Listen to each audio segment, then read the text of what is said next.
host, Sean Lynn, in the pub for a Dram with friends, where we talk about faith, family, food, and fun. Pull up a chair and I'll pour you a drink.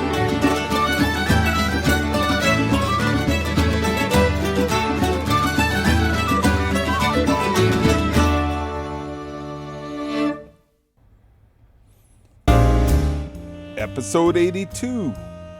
We are extremely blessed to have Dr. Leonard Sax join us in the pub, where he talks about hope for boys adrift. Sit back as I pour us a coffee.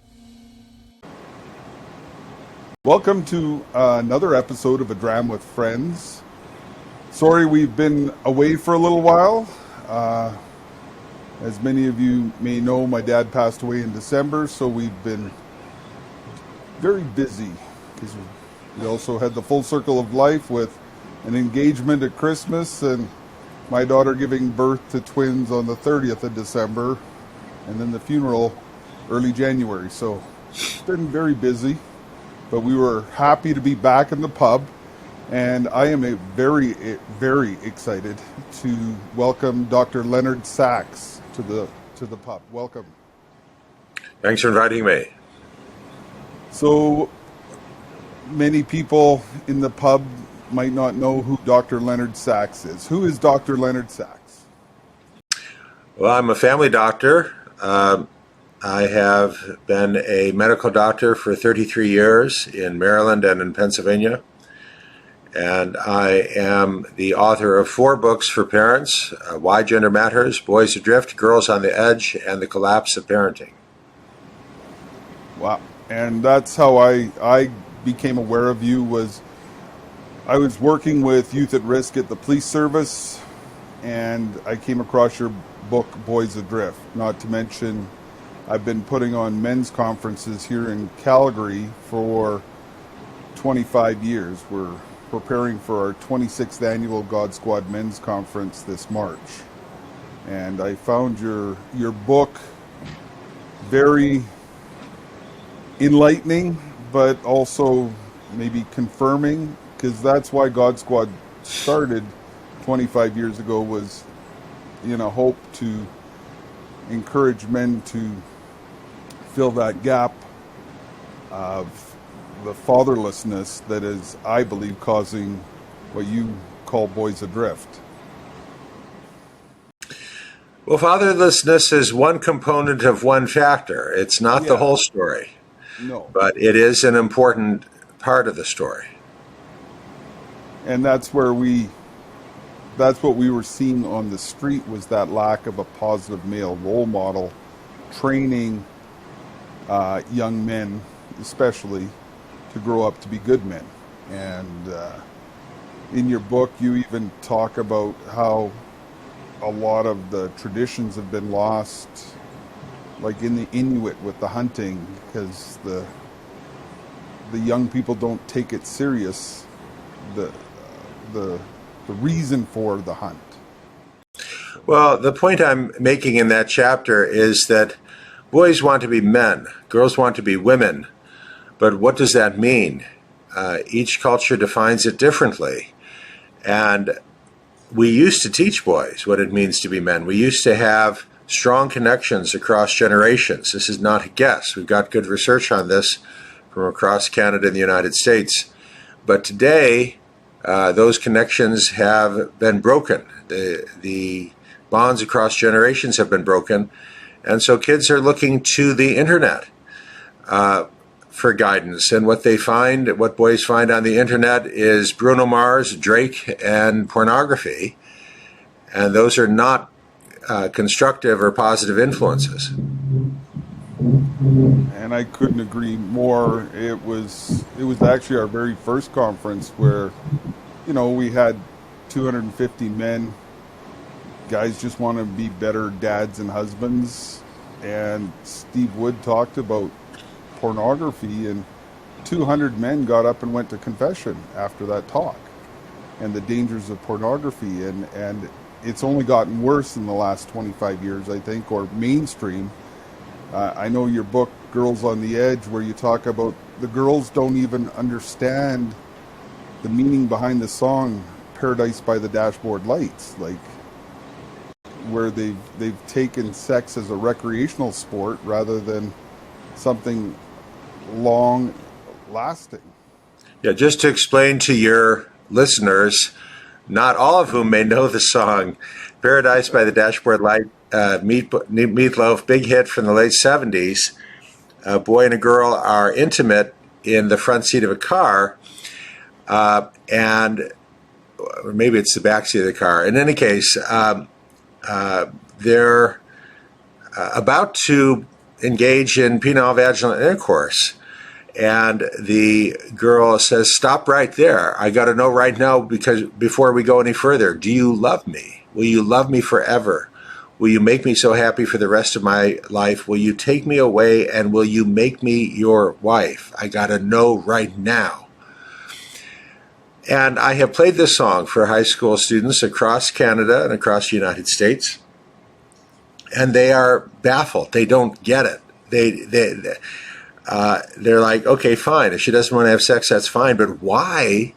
It's clear that these two don't even know each other very well. Why would she want a promise of marriage before she engages in sex? Didn't they have birth control back then? And I say yes. Birth control was widely available in the late 70s.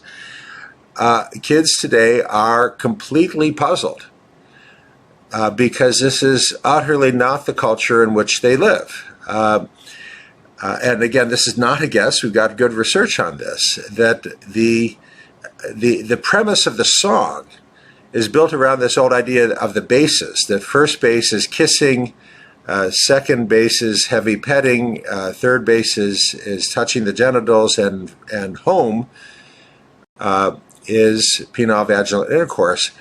That's no longer the case. That's simply not accurate empirically. When researchers interview teenagers and people in their early 20s, the likelihood of penile vaginal intercourse is not even a function of whether you're in a romantic relationship at all.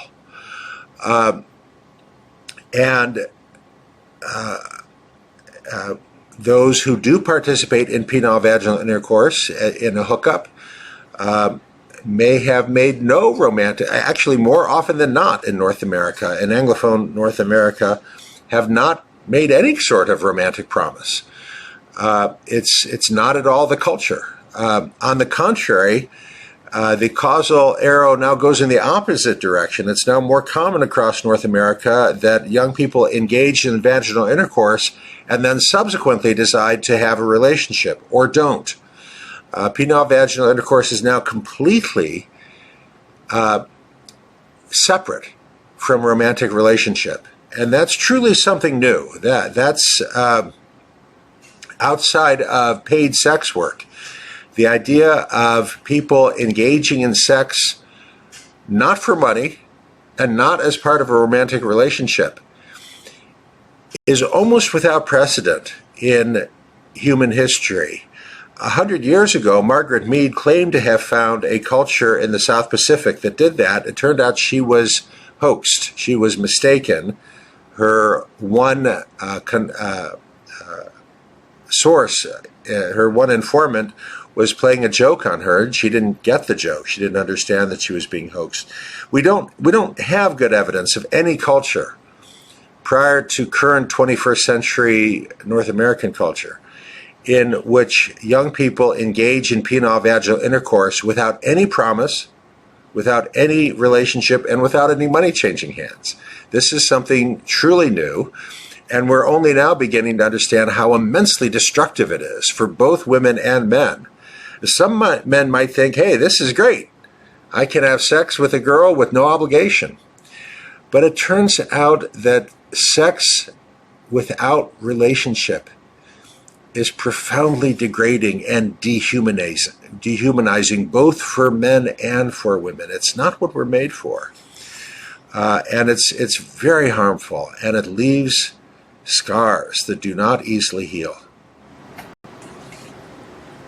That's very profound. I couldn't help but think of, I'm sure you've heard of the Calgary Stampede, where it's like 10 days of Vegas on steroids, and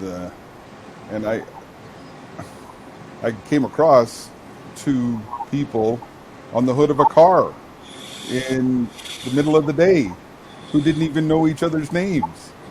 And just it blows your mind as to where that comes from. And like you say, it is harmful, and people don't realize it. And so what is it that we can do to help young men, young women, especially my passion has been working with men to encourage them, because I think I was looking at training for young men, and you have to almost answer the question, what is a man today?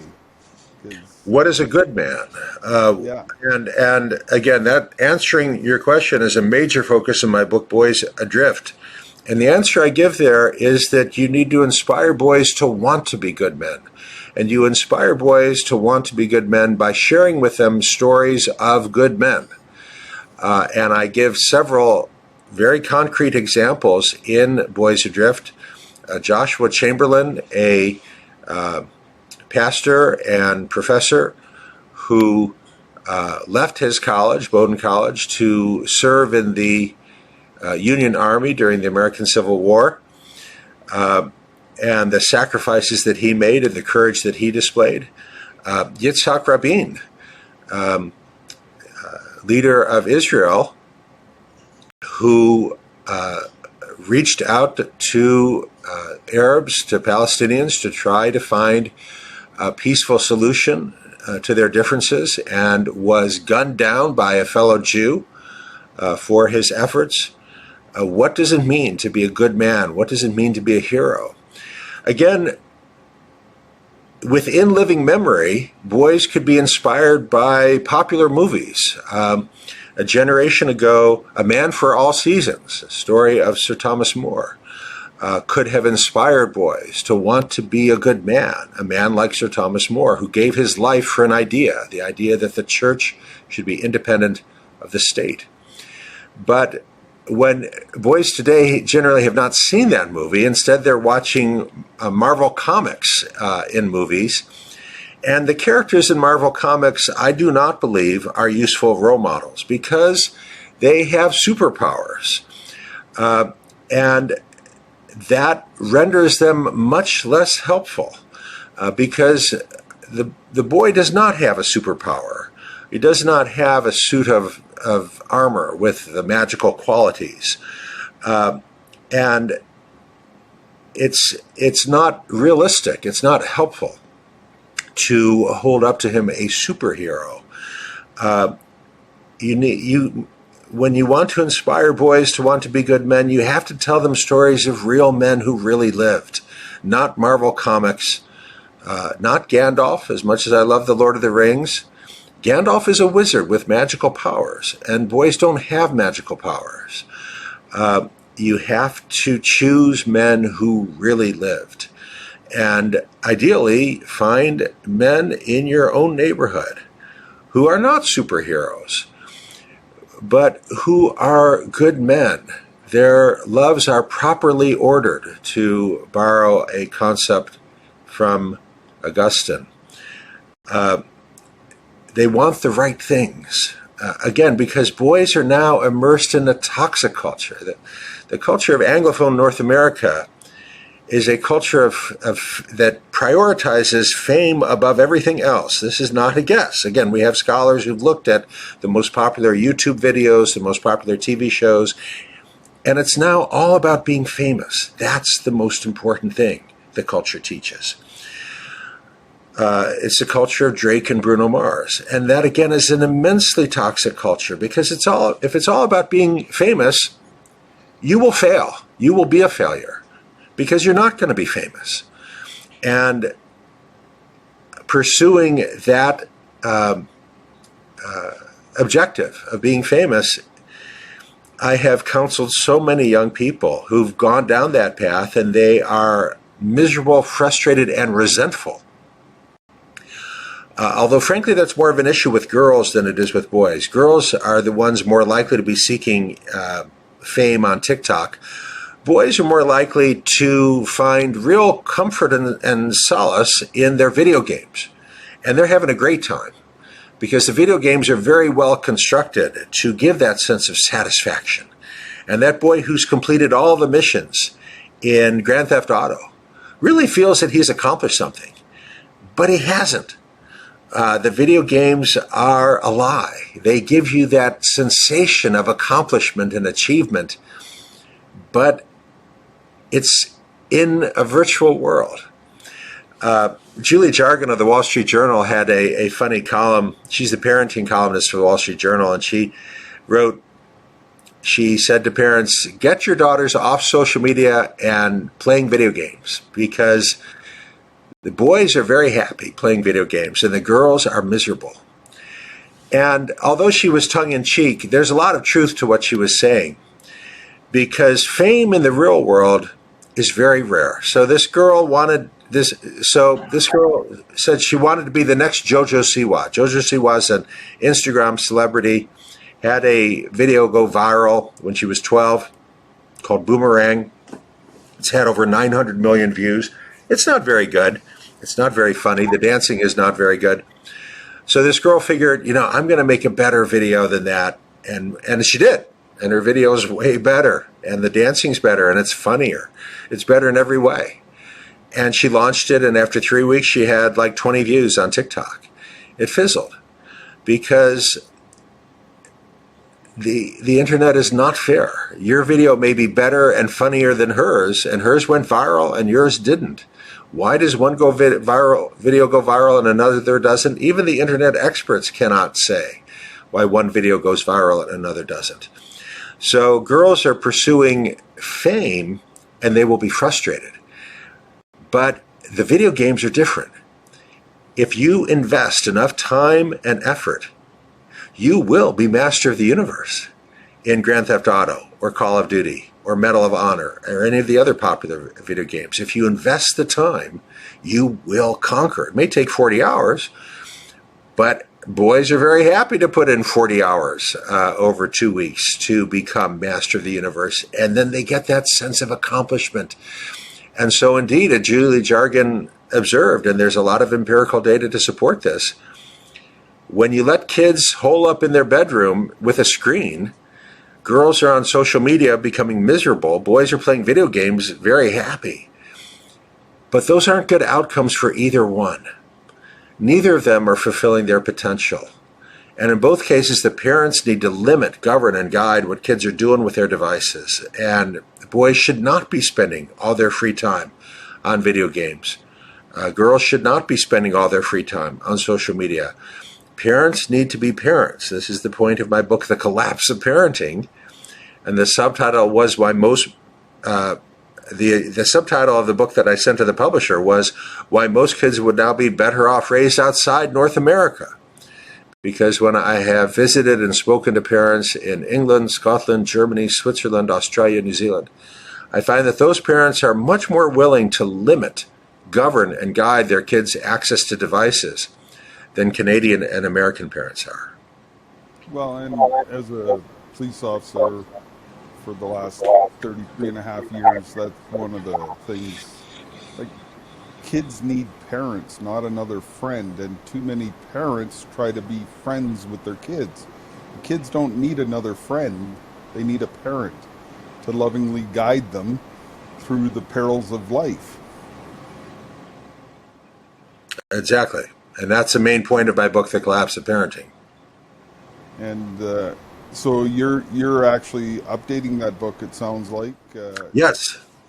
Yeah, the publisher has asked for a second edition, so if anyone has good stories to share about how parenting made a difference in the life of a child, please send them to me. Go to my website, leonardsax.com, and send me an email, and maybe we can include it. Well, and earlier when you were talking about role models, and as you probably heard at the top of the show, my dad passed away in December, and I couldn't help but think of all the blessings I've had having that positive male role model.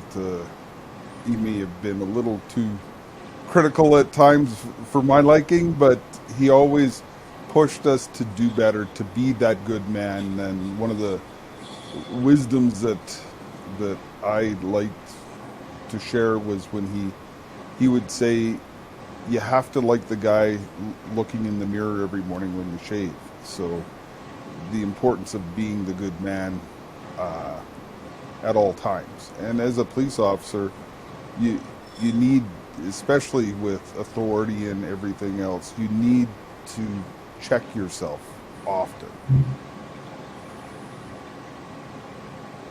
So how do we encourage that kind of role model or for young men?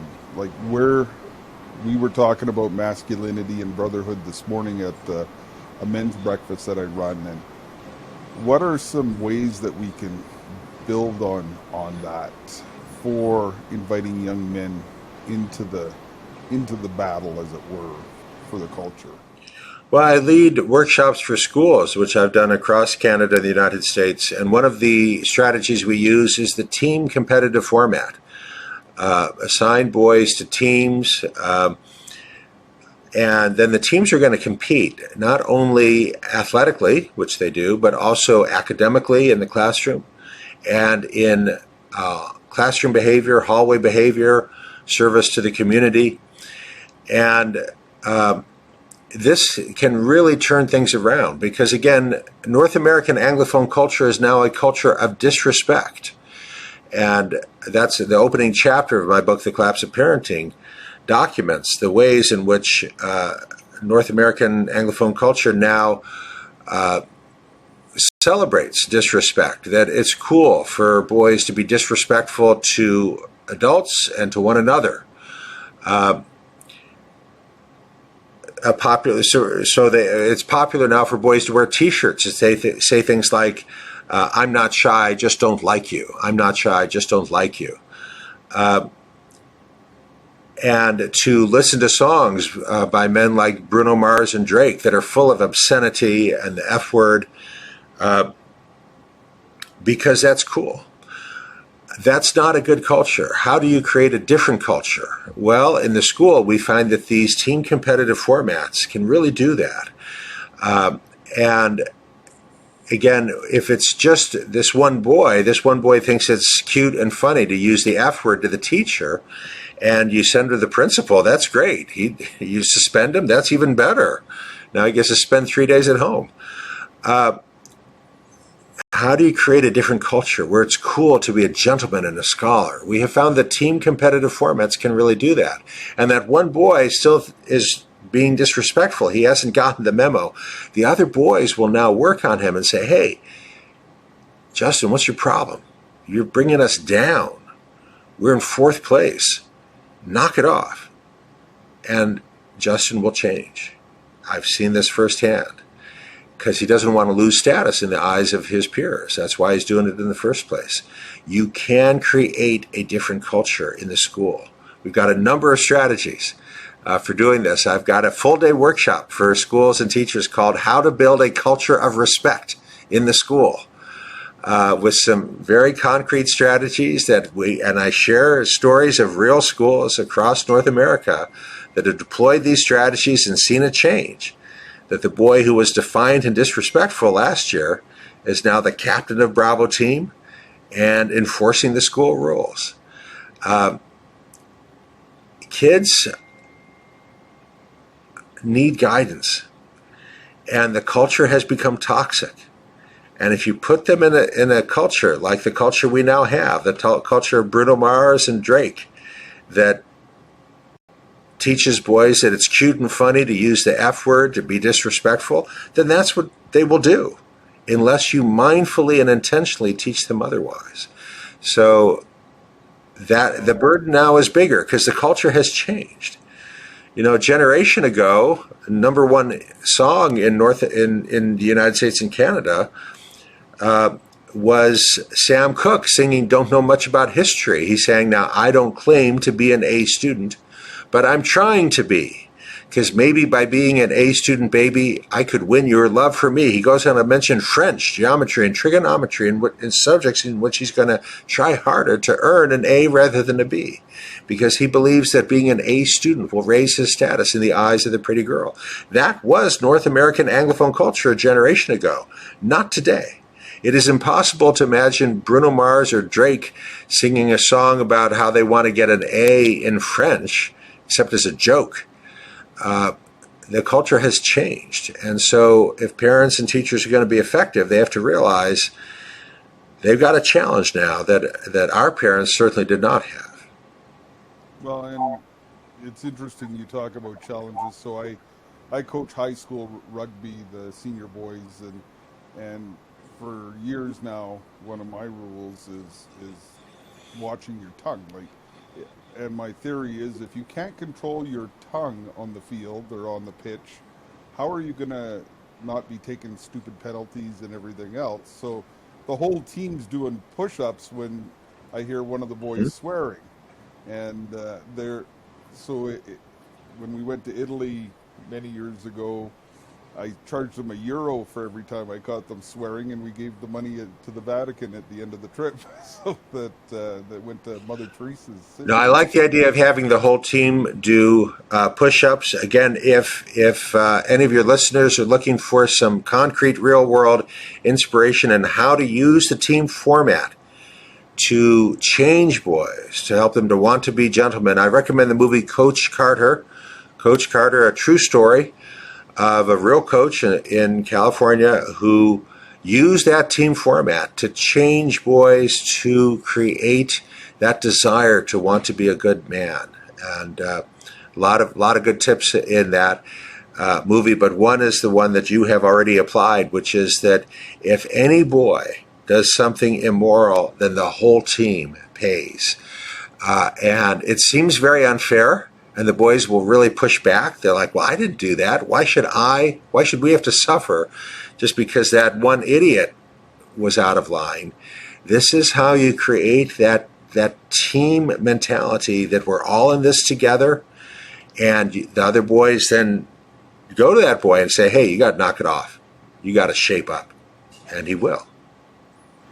Yeah. And you were talking earlier about sex and everything, and that's one of the problems with today's society is rather than giving guidance, we're giving kids a blank check, telling them that they can decide who they can love, what gender they can be, when the loving thing would be to help them understand human sexuality and what love is and where it belongs. But if you say anything opposing that, the current trend, we were talking about why men are afraid to speak up in today's culture or be seen. And part of that is, if you want to call it the cancel culture, or it's easier to be vanilla than it is to stand up into the breach, as the series we were watching. Well, that's a separate topic. That's a major focus of my book, Why Gender Matters. First edition, Doubleday 2005, had half a page on transgender, but then they asked me to write a revised edition, an updated second edition, which has 12 chapters, the last 4 of which are gender nonconforming, lesbian, gay, bisexual, transgender, and intersex. There has been an explosion in the number of teenagers across Canada and the United States who are really confused. Girls deciding that they are boys at 14 years of age. Where is this coming from, and what should a parent do if your daughter announces that she's a boy or your son announces that he is bisexual? If your listener is interested, I hope that they will take a look at the new edition of my book, Why Gender Matters, second edition, where I give a deep evidence-based dive into those questions. And that's one of the reasons I wanted to have you on Into the Pub, was just your wealth of knowledge in these areas. And it's not like you're just giving opinions. You do the research, you show the studies. And like my one son, he was into drama in high school, and he comes home and he goes, "Dad, everybody identifies as bisexual just to be safe because it's safer than like because he was raised." Yeah, straight is boring. Bisexual is cool. But it was amazing what happened. Like girls were flashing him and testing him and everything else, and then because he didn't take the bait, he must be gay. So, like, it's Well, that's an bizarre. illustration of what I mean by a toxic culture. And the burdens on parents now are much greater than they were a generation ago because a generation ago that wasn't a thing.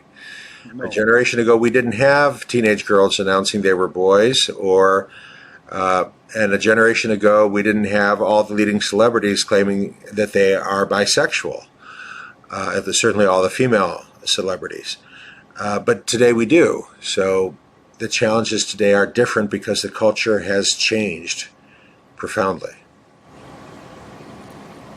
well, one of the things that we like to do is, I was asking, uh, what's your go-to dish? What dish do you prepare that brings the people, the family to the table? So is there a dish that you'd like to cook up or do or? Yeah, my one of my specialties is short ribs of beef, which I slow cook for about 7 hours. I haven't done it recently because it's gotten really expensive. Short ribs of beef used to be really cheap, like $3.99 a pound, and now all of a sudden they're $12.99 a pound. So I haven't done that recently, but hopefully that price will come down. We've seen prices come down on a few food items, so hopefully short ribs will get to be Well, affordable and again. beef is one of those things that fluctuates so much. I've got an account through a wholesale for our barbecue outreach, and yeah, beef can in the summer goes way up, comes back down. Same with bacon. Apparently, the Americans like the bacon, so the drives the price up. It got up to over $75 a case. Now it's down to $49, and that's a 5 kilogram case of bacon. But I feel your pain. I've I've got 8 kids and 14 grandkids now, so they were Wow, all here for a week. So that was a that's a lot of food. cooking. Yeah. So are you? I used to. One of the questions I asked was what advice you give your 18-year-old self, but I think I'm gonna switch it up, starting this new season. That what wisdom would you like to share with young men?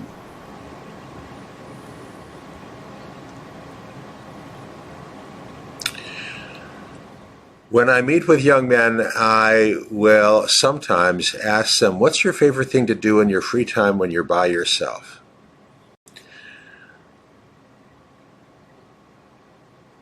What you choose to do when you're by yourself with no one watching tells me a lot about what kind of man you are.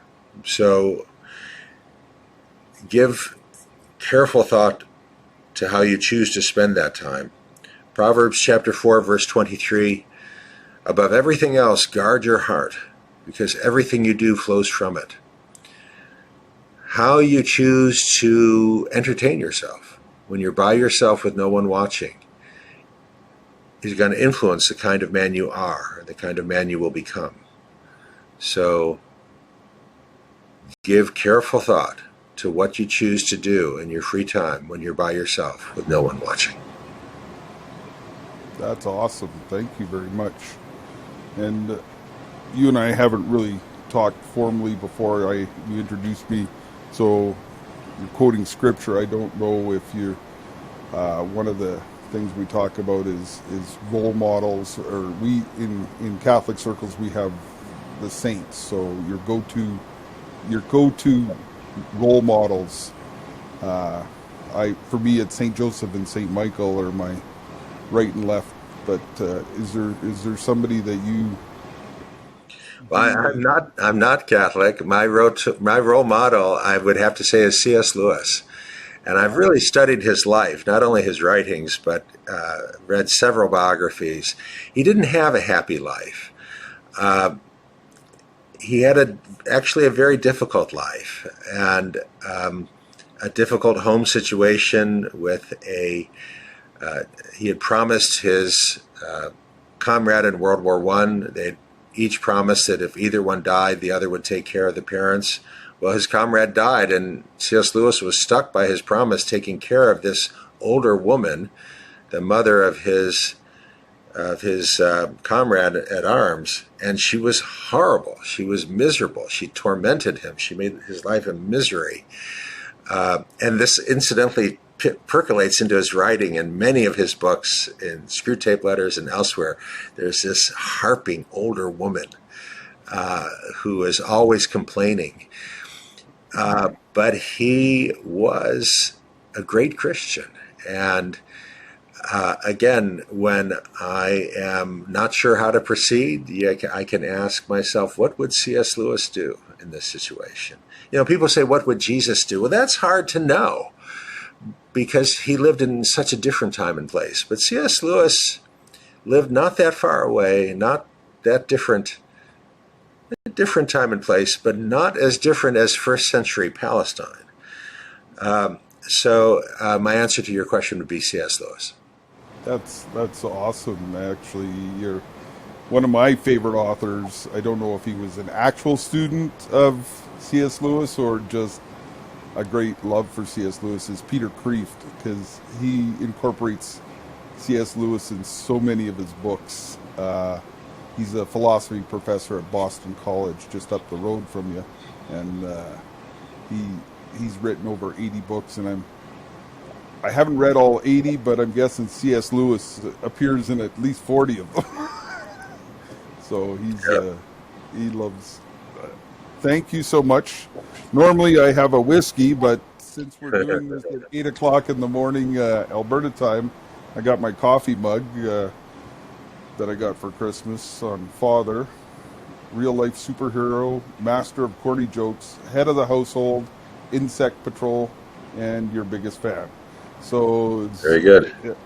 But normally I have a whiskey, and I say the term whiskey comes from a Gaelic word called Ishkabaha, which means water of life. And yes, my prayer is that you continue to lead many souls to the true water of life. So thank you for taking the time to meet us in the pub, and I pray that we'll get to talk again in the future. Thanks again for inviting me. I hope you are enjoying this content. Please like and subscribe, share with a friend. Also, go to godsquad.ca where you can pray with us and for us, and consider donating so that we can continue our mission, reaching men wherever they're at. Thank you. As